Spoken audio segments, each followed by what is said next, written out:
Reporter breaking. ലാത്തിചാർജിനിടെ പരിക്കേറ്റ youth Congress പ്രവർത്തകന് നീതി ലഭിച്ചില്ലെന്ന് പരാതി. ലാത്തിചാർജിനിടെ അടിയേറ്റ തൊടുപുഴ നിയോജക മണ്ഡലം പ്രസിഡന്റ് ബിലാൽ സമദിന്റെ കാഴ്ച നഷ്ടപ്പെട്ടിരുന്നു. പോലീസുകാരനെതിരെ നടപടിയെടുക്കണമെന്ന് അന്ന് പോലീസ് കംപ്ലയിന്റ് അതോറിറ്റി ഉത്തരവ് വരികയും ചെയ്തു. പക്ഷേ അത് നടപ്പാക്കിയിട്ടില്ല. 1 മാസത്തിനകം നടപടിയെടുക്കണമെന്ന് ഉത്തരവിറങ്ങി 6 മാസം കഴിഞ്ഞിട്ടും പോലീസ് ഉദ്യോഗസ്ഥർക്കെതിരെ നടപടി സ്വീകരിച്ചില്ല. നമുക്ക് പ്രതികരണം ഒന്ന് കേൾക്കാം.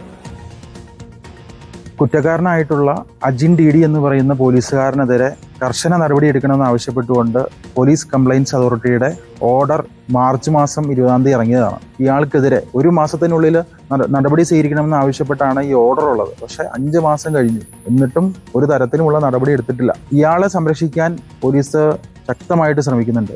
നിയമപരമായിട്ട് അയാൾക്കെതിരെ ഏതറ്റം വരെ പോയാലും ശിക്ഷാ നടപടികൾ കിട്ടുന്നത് വരെ നമ്മൾ നിയമ പോരാട്ടം നടത്തും. അന്നത്തെ അടിക്ക് ഇടത് കണ്ണിനാണ് പരിക്ക് പറ്റിയത്. ഏകദേശം കൺപോളയിൽ 28ഓളം സ്റ്റിച്ച് ഉണ്ടായിരുന്നു. രാഹുൽ സുരേഷിനുണ്ട് മുഖപം. രാഹുൽ സുരേഷ് കോൺഗ്രസ് പ്രവർത്തകനാണ്. പോലീസ് കംപ്ലയിന്റ് അതോറിറ്റി വിധി ഇദ്ദേഹത്തിന് അനുകൂലമായി വന്നതാണ്. കണ്ടടിച്ചു പൊട്ടിച്ചിട്ടും ആ ഉദ്യോഗസ്ഥനെതിരെ ഒരു നടപടിയും എടുത്തില്ല എന്നാണ് നമ്മൾ മനസ്സിലാക്കുന്നത്. ഇപ്പോഴും ആ ഉദ്യോഗസ്ഥൻ സർവീസിൽ തുടരുകയാണ്. Rahul Suresh, good morning. Police complaint authority തീരുമാനമേ എടുക്കാറില്ല. ഏതെങ്കിലും ഒരു തീരുമാനം എടുത്താൽ അത് നടപ്പാക്കുകയുമില്ല. അതാണ് അവസ്ഥയല്ലേ Rahul? Good morning doctor Arunkumar. അത് അങ്ങനെ തന്നെയാണ്. ഏതെങ്കിലും ഒരു കേസിൽ നടപടിയെടുത്താൽ അത് ആ ഉത്തരവ് നടപ്പാക്കാൻ ബാക്കിയുള്ള സംവിധാനങ്ങൾ തയ്യാറാകുന്നില്ല എന്നതാണ് ഏറ്റവും പ്രധാനപ്പെട്ട കാര്യം. ഈ കേസിന് ആസ്പദമായ സംഭവം നടക്കുന്നത് 2022 യൂത്ത് കോൺഗ്രസിന്റെയും കോൺഗ്രസിന്റെയും നേതൃത്വത്തിൽ തൊടുപുഴ നഗരത്തിൽ ഒരു പ്രതിഷേധ പരിപാടി നടക്കുന്നു. അതിൽ ലാത്തി ചാർജ് ഉണ്ടാവുകയാണ്. ആ സംഭവത്തിലാണ് യൂത്ത് കോൺഗ്രസ് നേതാവായിട്ടുള്ള തൊടുപുഴയിലെ നേതാവായിട്ടുള്ള ബിലാലിന്റെ കണ്ണിന് പരിക്കേൽക്കുന്നത്. കണ്ണിന് അടിയേൽക്കുകയും 7 സ്റ്റിച്ച് ഇടുന്ന സാഹചര്യം ഉണ്ടാവുകയും ചെയ്തിരുന്നു. അതിന് പിന്നാലെയാണ് പോലീസ് കംപ്ലയിന്റ് അതോറിറ്റിയെ സമീപിക്കുന്നത്.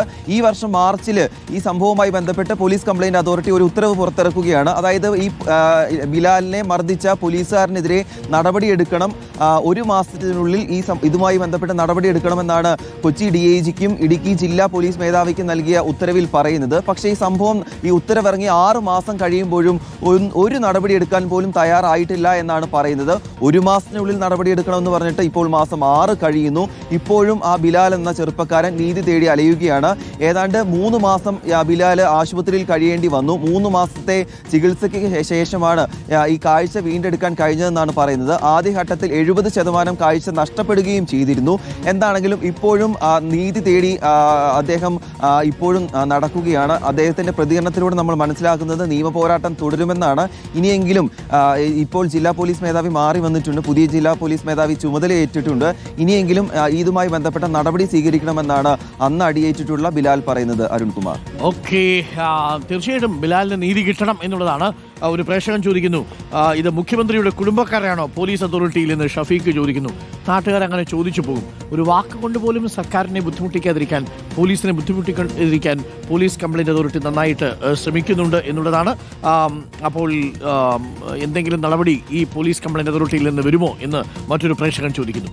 ശരിയാണ്, ഇങ്ങനെയൊരു പോലീസ് കംപ്ലയിന്റ് അതോറിറ്റിയെ കൊണ്ട് നമ്മുടെ നാടിന് എന്ത് ഗുണം എന്നൊരു ചോദ്യമാണ് നമ്മൾ ചോദിക്കുന്നത്. അതിന് മറുപടി പറയേണ്ടത് പോലീസ് കംപ്ലയിന്റ് അതോറിറ്റിയുമായി ബന്ധപ്പെട്ടവരാണ്. അവർക്ക് കിട്ടിയ പരാതികൾ, അതിന്മേലെടുത്ത നടപടികൾ, അത് നടപ്പാക്കിയ സർക്കാരിന്റെ ഉത്തരവുകൾ, ഇതൊക്കെ അവർ പുറത്തുവിടുക എന്നുള്ളതാണ്.